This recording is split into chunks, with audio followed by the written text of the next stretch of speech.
লাফালাফি বেশি করবা না। 12 কোটিতে গাছের গোড়া আসতে নাড়া দেবে, মামু বাড়ি দিল্লি গিয়ে পড়বা, বাংলার জমিনে জায়গা হবে না। ওরা আমাদের বলে আমরা নাকি ধর্মের নামে রাজনীতি করি, বলে না আমরা নাকি ধর্মের নামে রাজনীতি করি। আমি বলি ধর্মের নামে আমরা রাজনীতি করি না, আমরা ধর্মীয় রাজনীতি করি। কথাটা বুঝে আসছে কিনা? ধর্মের নামে রাজনীতি তো সেই ব্যক্তি করে 1996 সনের নির্বাচনের আগে যিনি মাথায় পট্টি বেঁধেছিলেন, যিনি শপথ গ্রহণের সময় হাতে তসবিহ পড়েছিলেন, ধর্মের নামে রাজনীতি তিনি করেছেন। আজ অনেকগুলি ডিগ্রি পেয়েছেন তিনি, অনেকগুলি ডিগ্রি পেয়েছেন। কয়টা? মুখস্থ হয়ে গেছে আপনাদের। শকুনেরা, শকুন যদি গরুর গোশত কিনে খাওয়া লাগতো, 80 টাকা কেজি দরে শকুনে এত গোশত কিনে খাইতে পারতো না। লেখাপড়া করে যদি ডিগ্রি নেওয়া লাগতো, এত ডিগ্রি কপালে জুটতো না। পয়সা দিয়া ম্যানেজ করা ডিগ্রি, কিন্তু 9টা নিলে কি হবে? আসল ডিগ্রিটা এখনো বাকি আছে। আসল ডিগ্রি কোনটা? নির্বাচনের আগে পট্টি বেঁধে তসবিহ নিয়ে গোটা জাতিকে যে সফলভাবে প্রতারণা করতে আপনি পেরেছিলেন, মহা প্রতারক হিসেবে সেই ডিগ্রি আগামী নির্বাচনের মোক্ষম সময় জনগণ আপনার গলায় পরায় দেবে। সুতরাং ধর্মের নামে রাজনীতি নয়, আমরা ধর্মীয় রাজনীতি করি, আমরা এই কোরআনের রাজনীতি করি। এই কোরআন নিয়ে বাঁচতে চাই, এই কোরআন নিয়ে মরতে চাই, এই কোরআন থেকে আমাদেরকে বিচ্ছিন্ন করতে চায় কাফের, বেঈমান, মুশরিকেরা। ও আমার জাতি, কোরআন থেকে যারা বিচ্ছিন্ন করতে চায়, তোমরা কি তাদের বিরুদ্ধে জিহাদের জন্য প্রস্তুত থাকবে?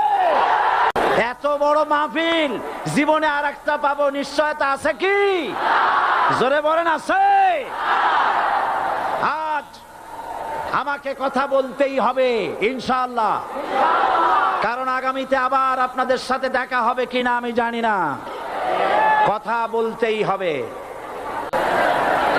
আমি দেখতে পাচ্ছি বাংলাদেশের ভাগ্য আকাশে উত্তর গগনে কালো মেঘ জমা হয়েছে, ঝড়ের পূর্বাভাস লক্ষ্য করছি। যদি মোকাবেলা করতে না পারেন সক্ষম ভাবে, এমন অন্ধকার গাঢ় কালো অমাবস্যার রাত আসতে পারে যার সুবে সাদে খাওয়া অসম্ভব। সুতরাং আপনারা কি কাপুরুষের মতো কাফের মুশরিকদের গোলামি করে মরতে চান? বিড়ালের মতো 500 বছর বেঁচে থাকার কোনো লাভ নাই। সিংহের মতো 1 ঘন্টা বাঁচতে চাই। আমাদেরকে বলা হয় সাম্প্রদায়িক উস্কানিমূলক কথা নাকি আমি বলি। পত্রপত্রিকা দিছে না তারা?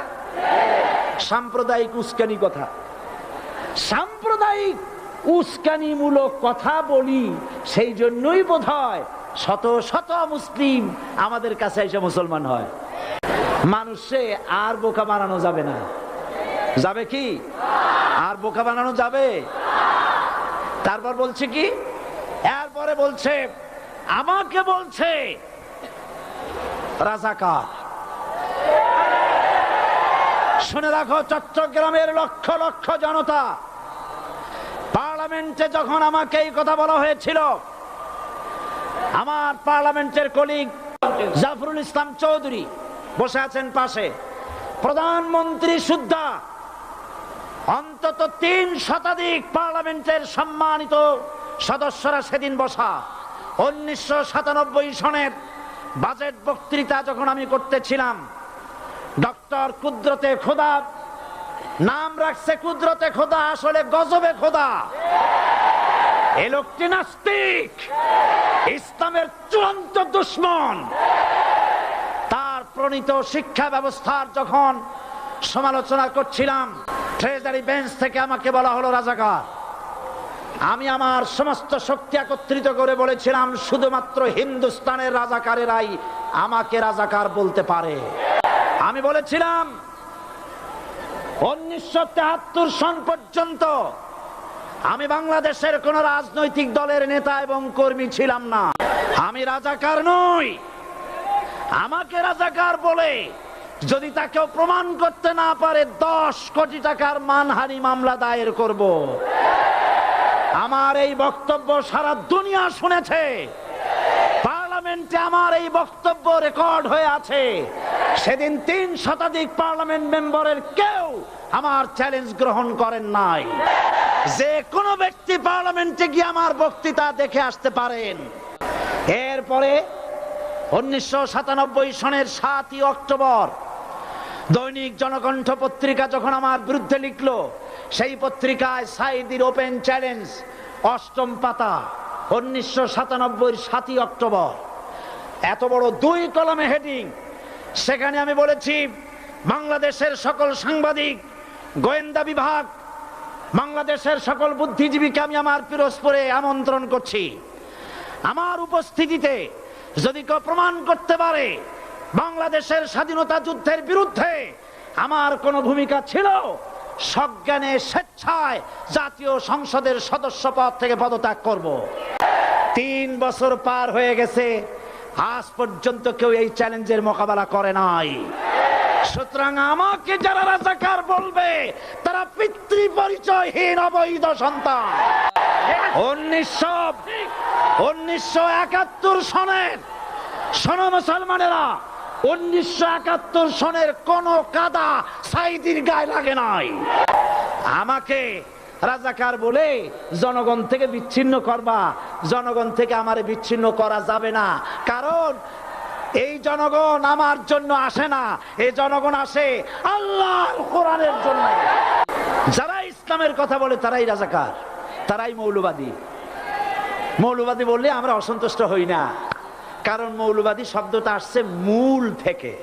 মৌল শব্দ এসেছে মূল থেকে।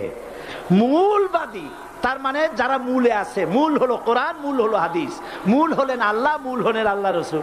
আমরা আছি মূলে। এখন বলেন তো মূলের শক্তি বেশি না আগার শক্তি বেশি? আমাদের যারা মৌলবাদী বলে ওরা হলো আগাবাদী।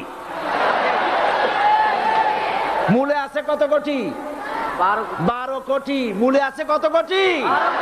আর আমাদের যারা মৌলবাদী বলে ওই থাকো গাছের আগায়, আমরা মূলে। লাফালাফি বেশি করবা না, 12 কোটিতে গাছের গোড়া আসতে নাড়া দেবে, মামু বাড়ি দিল্লি গিয়ে পড়বা, বাংলার জমিনে জায়গা হবে না। এ কথা বিশ্বাস করো। বাংলাদেশের মুসলমানদের শরীরে 1 বিন্দু রক্ত থাকতে শয়তানের তৈরি করা ধর্ম নিরপেক্ষ মতবাদ বাংলার জমিনে কায়েম হতে দেওয়া হবে না, হবে না। রাসূল করিম সাল্লাল্লাহু আলাইহি ওয়াসাল্লাম কোরআন প্রতিষ্ঠার জন্য আন্দোলন করেছিলেন। আয়াতুল কুরসি আমাদের সে কথাই শিখেছে।